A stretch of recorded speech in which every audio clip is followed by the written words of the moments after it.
Berhasilkah mereka menghancurkan Islam dengan cara seperti ini? Belum, Bunda. Bentuk tahun 2012, bentuk kekuatan menghancur Islam, munculkan JIL. Ibu tahu JIL kan? Jaringan Islam Liberal. Kemudian JIM, Jaringan Intelektual Muhada Muhammadiyah. Kemudian INUL, Ikatan Nahdlatul Ulama Liberal. Yang keempat JIN, Jaringan Islam Nusantara. Wacana yang mereka angkat tahu, Bunda? Semua agama sama. Kedua apa? Jilbab budaya Arab. Kelamin aurat wanita hanya kelamin. Pakai kolor doang boleh keluar. Perjalanan haji harus dihapus. Karena apa? Pemborosan. Membolehkan nikah beda agama. Al-Quran sudah harus direvisi. Hebat kan mereka? Kenapa sejahat itu mereka menafsir Al-Quran? Inna sholata tanha bil fahsyi wal munkar wal baghi. Sesungguhnya sholat mencegah dari perbuatan keji dan mungkar. Apa kata dosen JIL di Jakarta? Kalau sudah tidak melakukan perbuatan keji dan mungkar, berarti tidak wajib sholat. Ini setan atau ustaz? Lihat Dr. Ade Armando, orang awak ini, dosen pascasarjana UI, apa dia bilang? Menekan Menteri Agama agar membubarkan perjalanan haji karena pemborosan. Mereka katakan jilbab budaya Arab. Lihat Bu Megawati, jadi orang Islam tidak mesti orang Arab. Yang dia sindir itu jenggot. Dia lupa pejuang Indonesia Muslim semua berjenggot. Teuku Umar, Imam Bonjol, Diponegoro, Hashim Asy'ari, Ahmad Dahlan, semua orang berjenggot. Dia lupa mengurus Pak Karno waktu sakit menjelang meninggal orang Arab. Dia lupa gedung naskah proklamasi itu punya orang Arab. Dia lupa Indonesia awal merdeka mengakui kemerdekaan Republik Arab Mesir. Dia lupa kalau Indonesia dibully di PBB, 11 negara Arab all out membela kita. Dia lupa duta besar yang handal di dunia dari Indonesia itu keturunan Arab. Dia lupa tsunami terjadi di Aceh, ratusan miliar negara Arab membantu tanpa publikasi. Subhanallah. Betul? Dia lupa suami pertamanya orang Arab. Iya Bu, langsung udah namanya ngerumpi paling senang ibu langsung diri dia sebelah sana bukan sini. Betul, bagaimana apa? Sentimen sama Islam. Masuk akal nggak Pak? Belajar Islam ke Amerika, gurunya orang Yahudi. Sama dengan bikin gudeg ke Tapanuli. Bukan berarti kami nggak bisa bikin gudeg. Habis makan gudeg, budeg. Bikin rendang ke Solo. Kalau saya makan rendang di Solo Bu, saya tanya langsung, Mas panjenengan saking pundi? Saking Jawi. Jawi ini pundi Pak? Solo.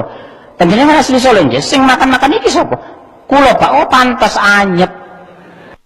Bikin rendang ke Bukit Tinggi. Bikin karedok mah ke Sukabumi. Bikin apa lagi Bu? Bikin gudeg ke Jogja. Ini belajar Islam ke Amerika, di brainwash. Pulang ke Indonesia, kata Nurholis Majid, semua agama sama. Pintu gerbang pemurtatan apa? Ketika JIL menyampaikan bahasa itu, semua agama sama. Padahal Al-Quran tegas dan objektif. Inna dina indallahil Islam. Subhanallah.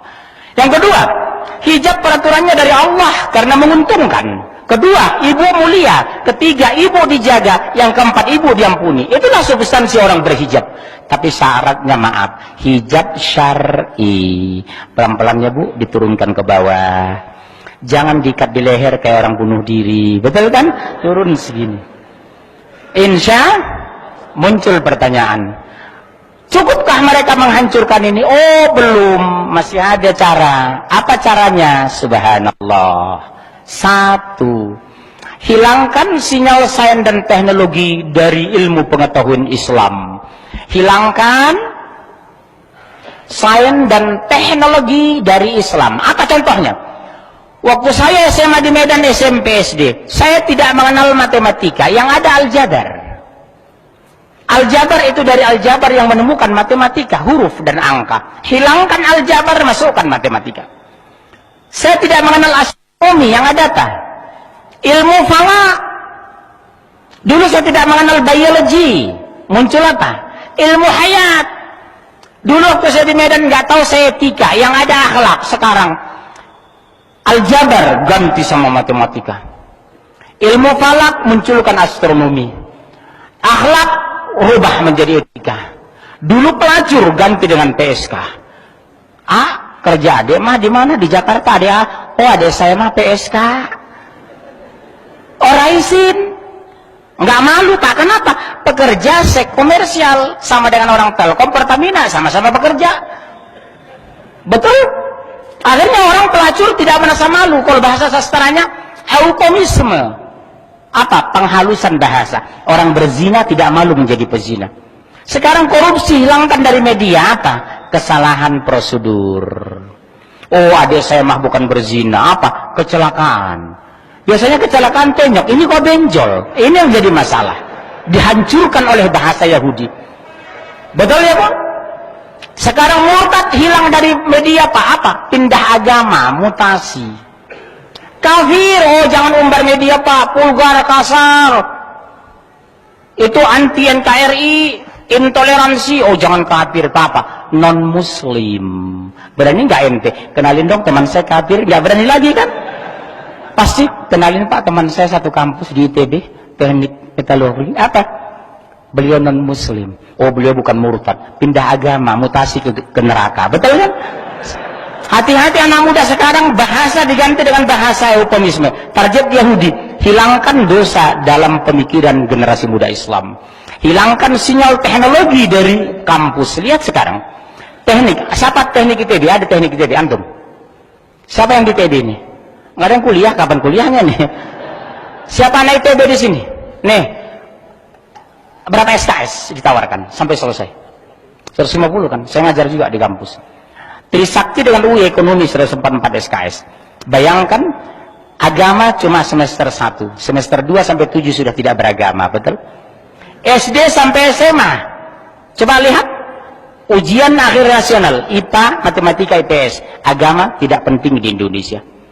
Makanya waktu kemarin saya ditawarin kandidat Menteri Agama. Pak Munzir, mau nggak jadi Menteri Agama? Enggak. Loh, kenapa? Kalau saya jadi Menteri Agama, saya harus menghadiri, mendampingi Presiden Natal bersama, gongsi paca bersama, nyepi bersama. Saya nggak mau, hukumnya haram. Terus Bapak maunya apa? Menteri Pendidikan, saya bilang. Kalau Menteri Pendidikan, saya ubah kurikulum. 104 SKS, 144 cukup 120. Yang teknik cukup 120. 30 terlalu banyak 150 itu. Tapi sampai sekarang HP saya aktifkan, tidak ada dihubungi Jokowi. Ya sabarlah. Tapi mohon maaf, kalau saya jadi menteri, saya nggak bisa tabligh akbar lagi. Udah sibuk ya. Belum jadi sombong, gimana jadinya? Masya Allah. Hancurkan, hilangkan sinyal bahasa Arab dari hidup umat Islam. Lihat, gedung DPR representasi Islam terbesar di dunia. Pakai bahasa Arab atau bahasa Sanskerta? Lihat bandara di Soekarno-Hatta, begitu bandara, simbol Hindu, simbol Islam. Pernik-pernik Bali atau pernik-pernik Betawi. Padahal berada di Jakarta, subhanallah. Tidak ada yang protes kecuali saya. Orangnya saya sensitif loh, melihat simbol-simbol itu. Bapak mendarat di New Delhi, yang dibanggakan mereka apa? Taj Mahal, masjid. Orang mendarat di Bandara Soekarno-Hatta, yang dimunculkan apa? Patung agama Hindu dan pernik budaya Bali. Betul? Kenapa umat Islam tidak ada yang protes? Gedung DPR, gedungnya semua nama-nama ruangan di sana bahasa Sanskerta, bukan bahasa Arab. Agama mayoritas di Indonesia, tidak ada yang protes ulama kecuali saya. Subhanallah. Sudah hilang struktur Islam dari masyarakat kita. Kita Islam hanya di masjid, di luar sudah mulai liar. Betul ya Pak? Letakkan HP di WC, 2 menit hilang. Bukan hilang, diambil orang, lupa mengembalikan. Setelah dihancurkan struktur berpikir kita, tanah kita mereka kuasai, ekonomi kita sudah hancur, budaya kita sudah diacak, baru muncul Al-Quran.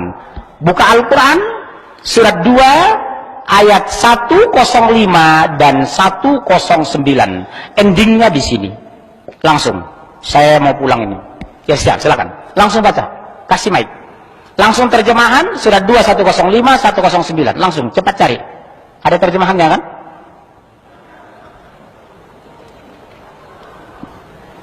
Iya cepat. Iya langsung terjemahan.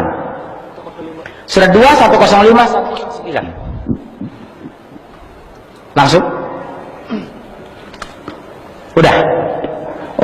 Orang-orang yang kafir dan ahli kitab dan orang-orang yang musyrik tidak menginginkan diturunkannya kepadamu suatu kebaikan dari Tuhanmu. Coba dengar Pak. Orang-orang ahli kitab, Yahudi dan Nasrani, dan orang-orang kafir, Hindu, Buddha, Konghucu, ateis, komunis, tidak menginginkan diturunkan kebaikan kepadamu. Coba lihat, resmi pernyataan Allah ini. Indonesia bukan dikepung, bukan terkepung, sengaja dikepung. Begitu ekonomi kita tumbuh 7% zaman Pak Harto, jatuhkan Pak Harto. Sekarang bertahan cuma di angka 5,0. Subhanallah.